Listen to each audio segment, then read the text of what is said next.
We are studying Hasbar 11:2, and now we're going to go into the Gemara and find out what the problem is with those added tefillos by an individual. Why do we silence them? And the Gemara says, Bishloma, it is understandable when a person says, Modim, Modim, thank you, Mashtikin so that we silence them, Mishum de Mechse Kishte Rishuyos, because it looks like, it implies that he's davening to two gods, that there are two gods. We should just say thank you. Why say thank you?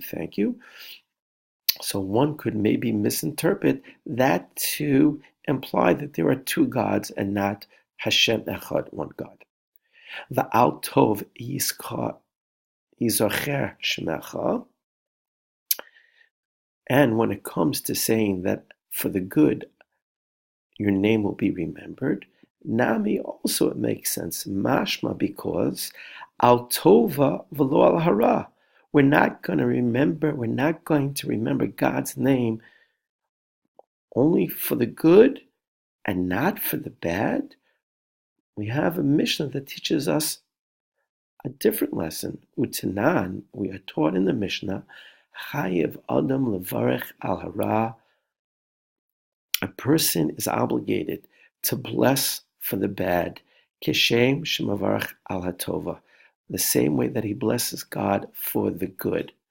An example of levarech al hara, blessing God for the bad, when someone passes away, we have a bracha called Baruch Dain Ha'emet, that God is the true judge. There are things that take place in this world that are beyond our understanding, and therefore it may appear as bad, and may we experience it as bad, and we still have to bless God, because ultimately everything that Hashem does for us is in our best interest. Ella, rather, but when it comes to the phrase Al kan tzipor yagiu rachamecha, when it comes to the phrase that to the birds, to the nest of the bird reaches your compassion, my taima, what's the problem with that?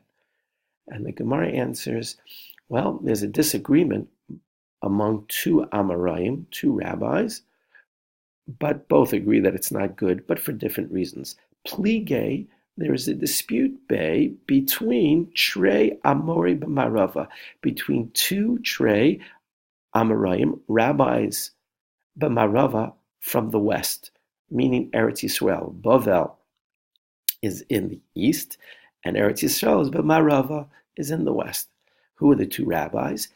Rabbi Yossi bar Avin, Rabbi Yossi bar Zivna. One was Rabbi Yossi, the son of Avin, and one was the name of Rabbi Yossi bar Zivna. Both first names were Rabbi Yossi, and therefore to identify them properly, we need their fathers' names. And their opinions are the following. Chad Omar, one says, you know why you can't say Kansi Puyagi Rachamecha? Mifnei, because Shematal Kina b'Maseh Bereshis, you will cause jealousy among other creatures of creation. What does that mean? Are you implying that only the bird's nest receives rachamim? Only the bird is the recipient of God's compassion and not other creatures? You're sort of limiting. We know that Hashem's rachamim fills the world. His compassion touches every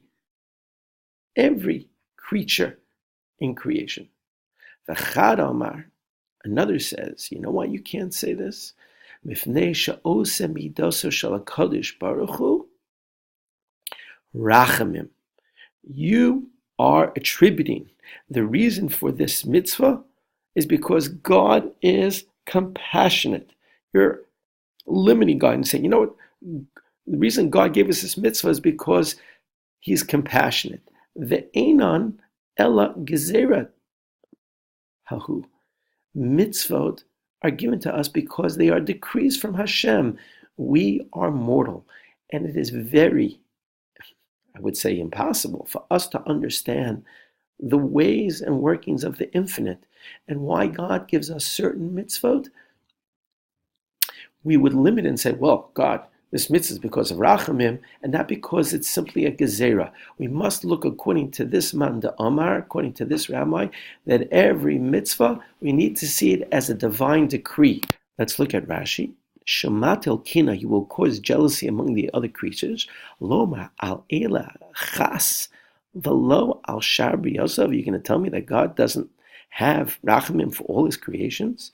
Me does so. And by you saying that God is doing this because of, he gives us this mitzvah because of compassion, because of his attribute, and we limit this mitzvah to something called rachamim, mitzvah so, hulo rachamim asa, it's not because of rachamim, ela lahatil es Yisrael, God placed in front of Yisrael, he gave us this opportunity, chuke gezerosov, he gave us statutes and decrees, lahodia, to know shaham avadav, that we are his servants, vishomrei mitzvasav, and we are to guard his mitzvot, ugzerot, and his decrees, chukasav, af bedivrei sheyesh lo satan ulukavos chachavim.